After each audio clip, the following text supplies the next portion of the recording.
প্রধানমন্ত্রী তারেক রহমান বলেছেন, পিজিআরের প্রতিটি সদস্যের সাহস, সততা, বিশ্বস্ততা, সর্বোচ্চ পেশাদারিত্ব, নিয়মানুবর্তিতা এবং সর্বোপরি চেইন অফ কমান্ড অনুসরণ ও কঠোরভাবে মেনে চলা অপরিহার্য।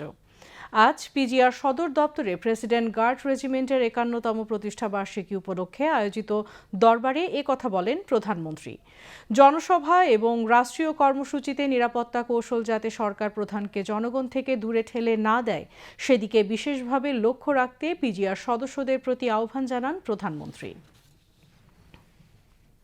নিরাপত্তা কৌশল এমনভাবে বিন্যাস করা জরুরি, জনগণ যাতে নিজেদেরকে সরকার প্রধান থেকে বিচ্ছিন্ন মনে না করেন।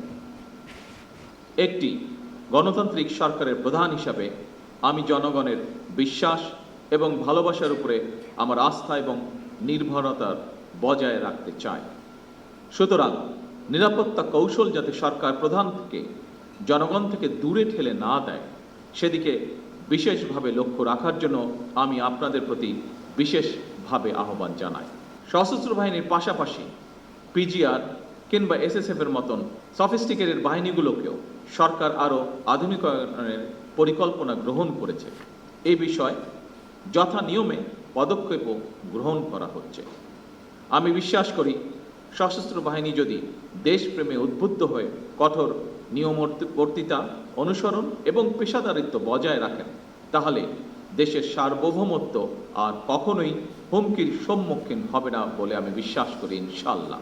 পিজিআর এর মতন বিশেষায়িত বাহিনীর সর্বোচ্চ সফলতার জন্য আধুনিক নিরাপত্তা কৌশল এবং প্রযুক্তিগত দক্ষতা অর্জনের পাশাপাশি প্রতিটি সদস্যের সাহস, সততা, বিশ্বস্ততা, সর্বোচ্চ পেশাদারিত্ব, নিয়মবর্তিতা এবং সর্বোপরি চেইন অফ কমান্ড অনুসরণ, এই বিষয়গুলো কঠোরভাবে মেনে চলা অপরিহার্য। অনুষ্ঠানে বক্তব্য রাখেন পিজিআর-এর কমান্ডার ব্রিগেডিয়ার জেনারেল গোলাম অরিকুল আলম। অনুষ্ঠানে প্রধানমন্ত্রীর প্রতিরক্ষা বিষয়ক উপদেষ্টা ব্রিগেডিয়ার জেনারেল অবসরপ্রাপ্ত ডক্টর AKM শামসুল ইসলাম, প্রতিমন্ত্রী সচিব ডক্টর নাসিমুল গনি, প্রধানমন্ত্রীর মুখ্য সচিব ABM আব্দুস সাত্তার এবং বিমান বাহিনী প্রধান air chief marshal Hasan Mahmud Khan উপস্থিত ছিলেন।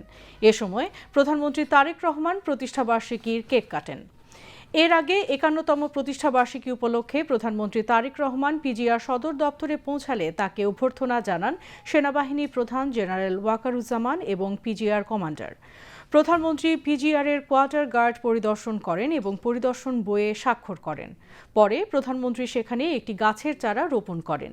এরপর প্রধানমন্ত্রী প্রেসিডেন্ট গার্ড রেজিমেন্টের অফিসার ও জেসিওদের সাথে কুশল বিনিময় করেন এবং ফটো সেশনে অংশ নেন।